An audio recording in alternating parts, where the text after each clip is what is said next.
En Siempre Viva en Vivo, único programa radial de la diversidad sexual y el VIH-Sida en Chile. Esta noche, una noche muy especial, noche que recuerda también los crímenes de odio en nuestra comunidad. Por eso vamos a conversar con distintas personas, amigos, amigas, compañeras de lucha que han demandado verdad, justicia por sus hijos, por sus amigas, por sus compañeras. Estamos con Denise Ovrecht. Ella es profesora básica, orientadora también en el colegio. Ella es la mamá de Emilia Baum, una joven trans que fue asesinada en el sur de Chile. Este ha sido un caso bien emblemático, un crimen de odio también, un crimen de la empresa forestal en contra de una persona que defendía los derechos de la tierra, los derechos del agua. Un crimen que está en la impunidad, diría yo, pese a que hubo un juicio, pero está todavía en la impunidad, y la memoria de Emilia Baum cada día crece mucho más. Por eso que hemos invitado a su madre, que también es una activista, igual que su hija Emilia Baum, y porque además tienen un libro, editaron un libro hermoso que se está presentando en distintos lugares. Ahora entiendo que en abril lo van a presentar en Valparaíso, en Santiago, y esta noche vamos a conocer de este libro y vamos a conocer un poco también de lo que ha sido la vida de la señora Denise y también de los recuerdos de su hija Emilia. Muchas gracias por acompañarnos nuevamente a estar aquí en este programa Siempre Viva en Vivo, Denise. Bienvenida. Buenas noches y gracias por la invitación, porque en este tiempo que me quede de vida voy a seguir visibilizando lo que pasó con Bau, y a cada programa que me inviten o cada marcha que me inviten voy a ir. Siempre voy a estar dispuesta a dar a conocer la historia de mi hija maravillosa. Cuéntanos un poquito de usted, porque yo di algunos datos, que es profesora, orientadora, y también ahora está promoviendo este libro de su hija Emilia. ¿Quién es usted? ¿Quién es Denise? ¿Y quién es su hija también, Emilia Baum? Bueno, yo ya estoy jubilada, soy la adulta mayor. Trabajé 41 años en el Liceo Víctor Jara, al cual nosotros le pusimos un grupo de profesoras ese nombre, en plena dictadura. Costó 3 años que lo reconocieran, obviamente. Y bueno, y ahí te puedo contar, claro, también fui profesora de arte, así que lo pasé súper bien con los niños, orientadora también como 20 años, y terminé encargada de convivencia escolar, lo cual fue muy importante, porque ahí es cuando conoces todos los días y a cada rato historias difíciles, niños, niñas y niñas de la diversidad.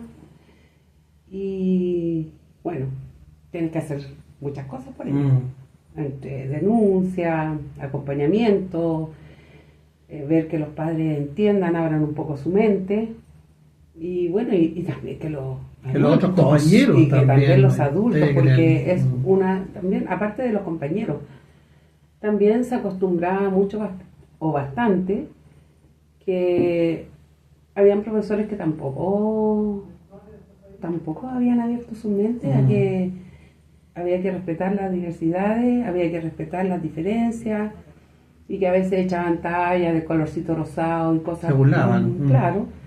Entonces también era parte de nuestro trabajo ser, a lo mejor para algunos conflictivos, qué sé yo, lo que sea, pero directo, y decir las cosas frente a frente, y de repente interrumpir a alguien que está diciendo una estupidez que puede herir a otro, y eso, pues, y es una labor hermosa. Lo pasé muy bien. Estamos en Siempre Viva en Vivo de Radio Universidad de Chile, este último domingo de marzo, conversando con Denise Ovrecht. Ella es la mamá de Emilia Baum, una compañera de la comunidad trans, una defensora de la naturaleza, quien falleció, quien murió asesinada en el sur de Chile. El ser profesora, el ser orientadora, lo conversamos un poquito antes de entrar al programa, le ayudó también en el proceso de conocer, de reconocer el tránsito también, ¿no?, de su hija a hijo, y de convertirse en una mujer trans. Sí, claro que ayuda mucho, porque igual uno tiene que estar abierta a todo lo que vaya pasando con los hijos, aparte que eh, nos llevamos muy bien con Bao, muy bien, y con sus compañeros, porque también estuvo en un colegio diferente, el Artístico Salvador, toda su enseñanza media desde octavo, donde ahí también es un colegio diferente, que hay diversidad en forma de pensar, en la ropa, podían ir como querían, pero también tenían que cultivar esas relaciones humanas más sanas, aunque en todas partes se da que a veces hacen bullying o qué sé yo, que molestan, Claro. en todas partes. Pero cuando hay colegios que son más abiertos a la diversidad o a entender qué es lo que quieren los chicos, chicas y chiques, los niños lo pasan mucho mejor. La Bau fue muy feliz en ese colegio y nunca me voy a cansar de decirlo, porque hay que destacar cuando hay respeto. Después, cuando ya más grande, estudió en la universidad. Sí, ahí nos Sí, conocimos sí. con Mau. Cuéntanos un Súper. poquito, Denise, ¿por qué ella se autonombró como Emilia Bau, como la conocemos ahora? Claro, es que primero, cuando ya estaba haciendo su transición, se puso Bausis. Ya, ¿Sí? Bausis. Yo le pregunté por Ya. qué Bausis y me dijo que significaba zapato femenino. Ya, Pero también después hay otra historia de Bausis también que es muy linda. Búsquenla, porque es interesante, ya más bien griega, ya. y que en el fondo me habla mucho de cómo era Bau. Sí, esa hay que buscarla, hay que leerla personalmente para entenderla. Vamos a leerla y también imagino que gran parte de esa historia está acá en este libro maravilloso que se llama Mi espíritu libre, salvaje, rabiosa, camina. Es un libro sobre la historia de Emilia Bau, es un libro comunitario, un libro colaborativo, donde participan muchas personas y se va a presentar ahora en abril de este año en Valparaíso. Denise, para las personas que no saben, las personas que se van recién incorporando a este programa, ¿qué pasó con Emilia? Ya, bueno, es que Emilia, cuando transitó, se fue estuvo en la ARSI, Sí, en Argentina. en Argentina también. Claro, y volvió, pero ya traía desde pequeña Su ganas de espíritu, su espíritu identidad. salvaje, que siempre Salvaje, rabioso. sí, rabiosa, en el sentido que era capaz de decir las cosas desde muy pequeña. Y Ya. yo, por ejemplo, cuento algunas cosas de su niñez, así como todas las etapas. Y desde pequeña, sí, mucha gente quedaba con la boca abierta por las cosas que decía, confrontacional. Y bueno, una de las primeras cosas fue el amor por los animales, producto de también cosas que pasaron en la universidad o en el colegio, de algún artista que llegó, ahí lo cuento, haciendo que fueran a buscar un perro muerto de la calle y que lo pusieran en el escenario, lo cual obviamente que provoca muchas cosas en un colegio. Y ya, pues, traía esa idea, pero así empieza con lo de los animales, después sigue y va transitando y luchando por los árboles, luego se va a Argentina y cuando vuelve se va al sur y ahí comienza un proceso de conocer la ñañita, de saber de la Mapu y de las creencias también mapuches, y como ya había transitado, o sea, pasa a ser parte de su vida, claro. una más de las luchas, Claro. y luego se va a apoyar este LOF en Panguipulli, y ahí los vecinos lamentablemente eran empresarios, de los empresarios más conocidos en este país, y habían cerrado las playas, el acceso de la gente común y corriente a las playas, y Emilia obviamente se involucra en todo, y como sacan todos estos cercos, incluso en el otro lado habían cercos con corriente.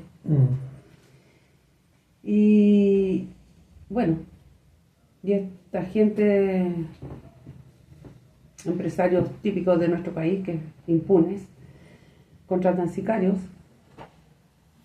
Y un día que Bau se había venido conmigo a Valdivia, luego fue a Vilcún a hacerse con una machi, porque tenía cierta alergia y cosas, y vuelve a Pañipulli, y el día que vuelve, antes habían estado molestando a gente de unas carpas, y cuando vuelve por segunda vez empiezan a molestar a la gente de las carpas, estos sicarios que supuestamente eran jardineros, empiezan a molestar. Guardia, como guardia. Como guardia. Armado. Guardia armado, porque los verdaderos guardias no aceptaron las órdenes que le estaban dando y finalmente se fueron. Claro. Y quedaron estos contratados, que eran gente de Lota, imagínate, 300 y tantos kilómetros, gente con antecedentes. Y que andaban diciendo que sus armas estaban con hambre de matar. Y ese día empiezan a disparar y le llega un balazo en la sien a Emilia. Fallece en Valdivia. Yo alcancé a llegar a Valdivia, pero ya tenía muerte cerebral. Pero también ahí tiene que ver también el odio de género también, porque porque ya la conocía. Ya la conocía. Sí, porque yo había estado con Emilia todo enero. Y ya la molestaban porque Bau usaba falda, su pelo largo, claro, y era hermosa. La envidia, porque la gente que proyecta cierta forma de ser, amable, qué sé yo, y que no se va a quedar callada si alguien la molesta, produce odio, y esta gente homofóbica, ignorante, es la forma de actuar. Y además que seguramente a lo mejor también sabían los empresarios que la Bau había ya era una persona activista, claro, que por un montón de cosas, por el alerce costero, en contra del TPP-11, de IRSA. Claro, porque además era una persona visible que estaba ahí también en primera línea en la lucha por la defensa de la tierra. Estas personas ya sabían, ya la tenían identificada como líder también del grupo. Sí. Esto, ¿cuándo ocurrió, señora Denise? El 16 de febrero del 2021. Ya son 4 años. Ya 4 años. Y bueno, y aquí está una pequeña muestra en este libro. Sí, antes del libro, cerremos este punto, porque bueno, este fue un caso bien mediático, aunque la televisión, por supuesto, intentó hacerlo pasar como una riña, digamos, como una pelea, y que ahí, bueno, alguien perdió la vida, pero sin dar a conocer la verdad de lo que había acontecido. Después hubo un juicio, un largo juicio, y ahí entiendo que ustedes quedaron disconformes también con ese juicio. A ver si nos pueden resumir un poquitito por qué esa disconformidad. Bueno, por muchas cosas,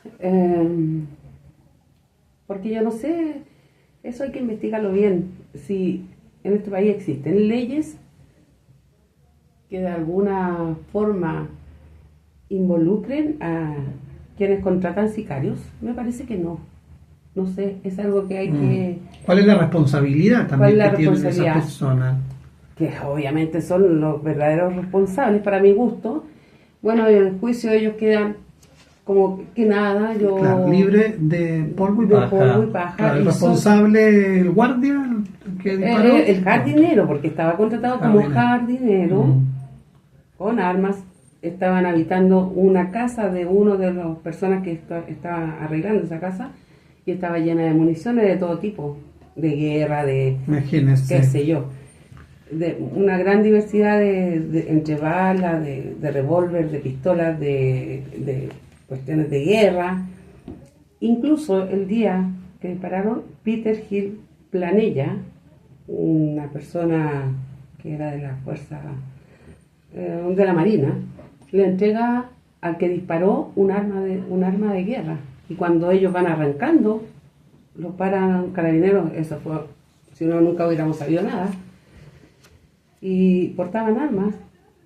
Entonces la ley es muy injusta, o sea, no hay ley en este país, para No, la no hay gente común y justicia. corriente.